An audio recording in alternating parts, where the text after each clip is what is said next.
aš labai noriu jau pasinaudoti šią galimybę. Turbūt paskutinė vieta, kur mes aplankysim, tai bus Kensington Palace, nes kai buvęs Londone, taip niekada netekė aplankyti tos vietos. Aš tikiu, kad ten nuostabaus grožio vieta. Visi gyveno, amžinatis jau. Visų mylima, kaip sako, širdžių princesė, tai princesė Diana. Ja. Tai labai visą norėjau aplankyti, pažiūrėti. Dabar ir padarysim. Dar vieną checklistą užpildysim.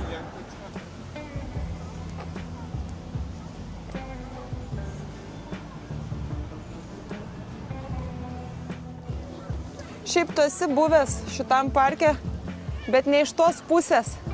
Ir žiemą, kai mes norėjom varyti į šitą Winter Wonderland, bet aš nepagalvojau, kad reikia iš anksto nupirkti bilietus, nes anksčiau būdavo galima pirkti ateis vietą. Jo, ten buvo labai daug žmonių, super daug žmonių. Ir neįleido. Tai jeigu planuosit žiemą kelionę ir norėsit į Winter Wonderland, tai žinokit, kad reikia užsibukinti iš anksto, o nebe taip kaip senais laikais, kad atėjai ir galėjai eiti. Ir iš vis anksčiau nereikėdavo net mokėti už įėjimą. Ėjai supinės ir ėjai. Eik tu. Jo, dabar turi, kad įeiti į parką, jau turi susimokėti. Įsivaizduoju, kokia nesąmonė. O ten gal nemokama viskas? Kostų nemokami norėtum. Viskas tikrai dar mokama? Taip. Anksčiau būdavo jo, kad gali eiti paprastai apsižiūrėti, nes labai daug žmonių, žinai, su vaikais, kurie tiesiog ateina pasižiūrėti, nes ten tų lempučių tiek daug. Ir, žinai, ir ta... Ledo arena tokia. Taip, mini ledo arena. O dabar turi vien už tai, kad pažiūrėt, susimokėti už bilietą. Tačiau norėjus. Čia? Nes, žiūrėk, New Exhibition of the Dress Codes. Būtų man patikę. O čia jie kai fainai daro, čia afternoon teamą, tai daro. Gali ateiti, užsibukint. Labai britiškas dalykas afternoon tea yra. Kensingtono rūmai. Vieta, kur gyveno moteris, kuri paliko pėdsaką ne tik Didžiosios Britanijos, bet ir viso pasaulio širdise. Princesė Diana buvo ne tik karališkosios šeimos narė. Ji buvo vilties ir žmogiškumo simbolis. Jie lankė ligoninės, vaikų namus, stovėjo šalia žmonių, kurių visi vengdavo. Sergančių AIDS, benamių ar karo aukų. Jis sulaužė karališkasias taisyklės, kad parodytų, empatija yra didžiausia galia. Jos nuoširdumas, šiluma ir drąsa kalbėti apie skausmą pavertė ją liaudės princese. Diana įrodė, kad net karūna nublanksta prieš tikrą žmogiškumą.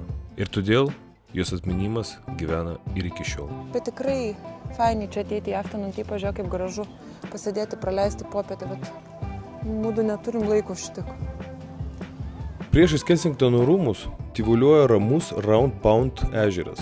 Jis buvo sukurtas dar 17 amžiuje, kad rūmų gyventojai galėtų mėgautis ramybę ir pasivaikščiojimais palei vandenį.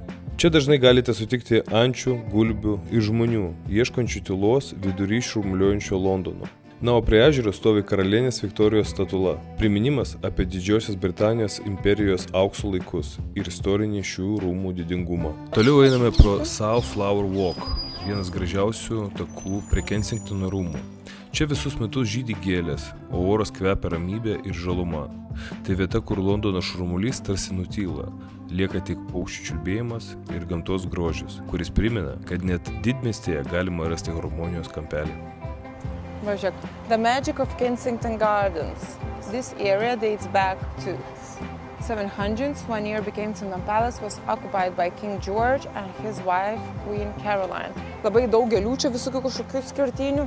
Ir šiaip čia voveryčių labai daug. Aš kaip supratau iš tavo pasisakymo, daug visokių skirtinių gėlių, kad tu floristė nebūsi. Oi, ne, aš nesuprantu gėlėse. Ne?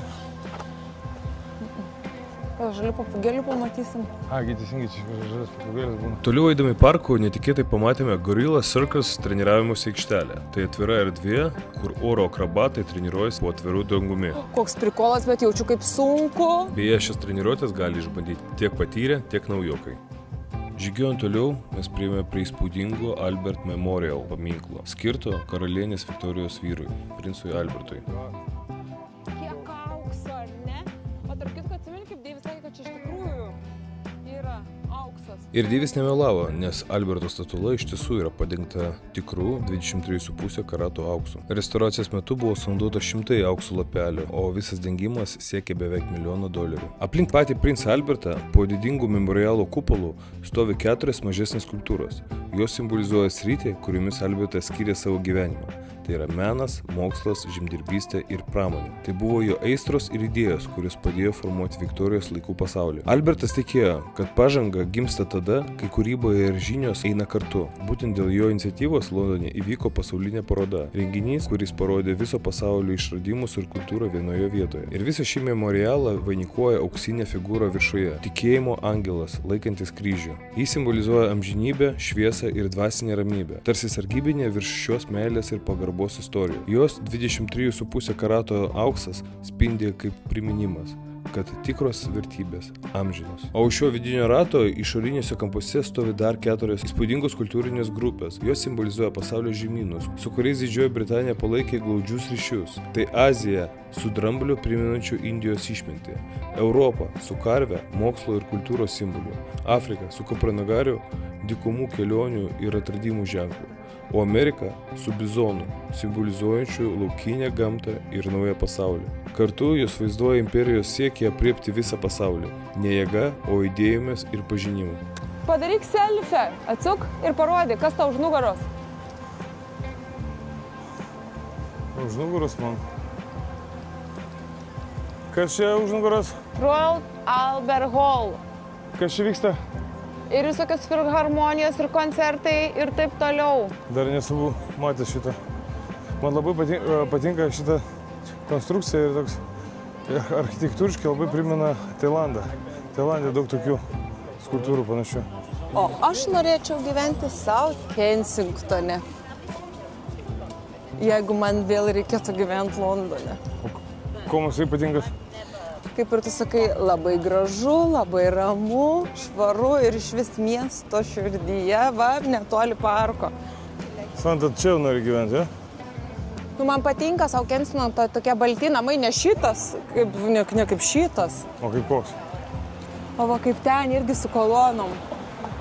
Žodžiu, aš tau įdėsiu foto, kad tu suprastum, nes mes pro tą pusę South Kensingtone nepraeisim, nes mes dabar lipsim į stotį ir tikėsimės, kad District Line'as yra neužlūžęs ir kad mes galėsim dasigabenti iki Richmondo. Va čia kampė matos National History Museum ir anksčiau čia, pavyzdžiui, žiemos metu padarydavo tokią gražią čiuožyklą, bet jau pastaruosius metus nebeleidžia. Ja, bet mūsų baisiai laikas spaudžia, tai jau turim lėkti. Nes pas mus užsakyta vakarienė. Į kurią mes jau pavėlavom šiaip. Jau pavėlavom, praktiškai, tai judam bulkas. Šitoj pusėj.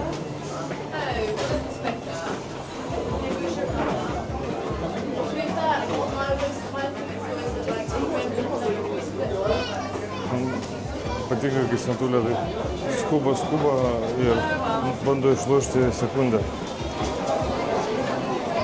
Bet padaro stresą savo ir nes tu supranti, yra žmonių, kurie eis į šitą pusę, o mums tai reikia į šitą. Tai gerai, kad už 3 minučių. O jeigu, pavyzdžiui, pralėktų, greičiau pravėluotum, paskui lauktum kito traukinio 20 minučių. Every minute is important in London. You miss one train and halas. Blogai. Tiesiog neskubėk ir būsi pirmo. Taisyklė numeris 1. Kad tu žinotum. Aš labai nemėgstu Londone, nervuoja tos grupės žmonių. Aš esu iš tų bjaurastinių, kur stumdos nuo laiptų didmiesčiuose. Nekomentuosiu.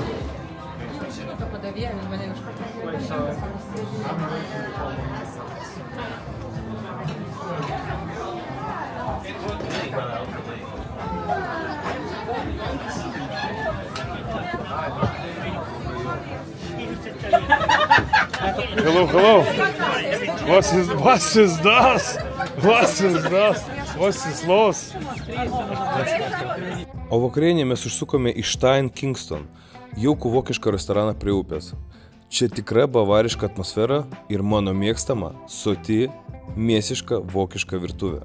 Puikiai vieta ramiai vakarieniai, su šeima ir gera nuotaika.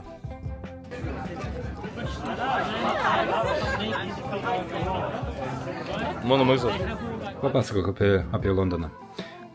Kažką įspūdingo. Gerai. mes prabuvom 3 dienas Londone. Buvo sunkios dienos. Su Santa mes netgi šiek tiek turėjom tokį kiviršą.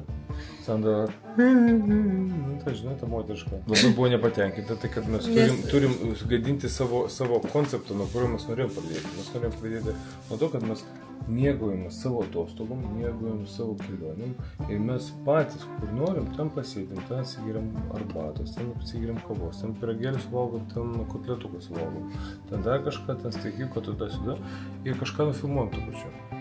O dabar gaunasi, kad mes užsivedę, daugiau kontentų, daugiau vaizdų, daugiau aplakymų ir taip toliau. Ir jinai tokia tipo labai pavargo, nes daug vaikščioti, daug jos kojytės, labai ašo, tas naujas vyriausybė, nes numiškiau. Pakartokit šitą, nespėjau įrašyti. Tu pavargus, atrodo. Dar vieną kartelį. Sergejau Bučkai. O, užfiksuota.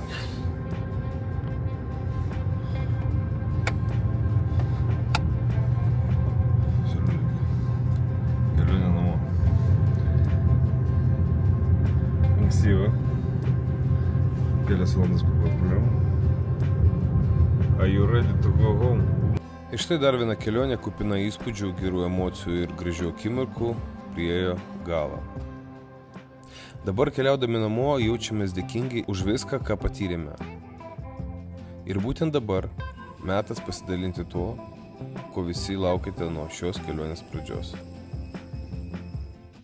Ši kelionė į Londoną iš pradžių buvo skirta vienam tikslui, o tiksliau rasti nepriklausomą laboratoriją ir atlikti nago tyrimą dėl dopingo mano organizme. Dabar, po visų šių dienų ir vlogų, noriu padėkoti visiems, kurie sekė šią kelionę nuo pradžių iki galo. Laikas parodyti tyrimų rezultatus. Tyrimo rezultatai, kaip matote, aiškus. Tai dar kartą patvirtina tai, ką žinojame nuo pat pradžių. Bet to nesustosime. Darysiu viską, kad tiesa būtų iki galo išaiškinta. Nes mano tikslas – įrodyti atsidavimą švariam sportui. Tad vėliau dar kartą skrisiu į Londoną išsamiam plauko tyrimui. Rezultatus būtinai pranešiu. Ačiū dar kartą visiems ir iki sekančių.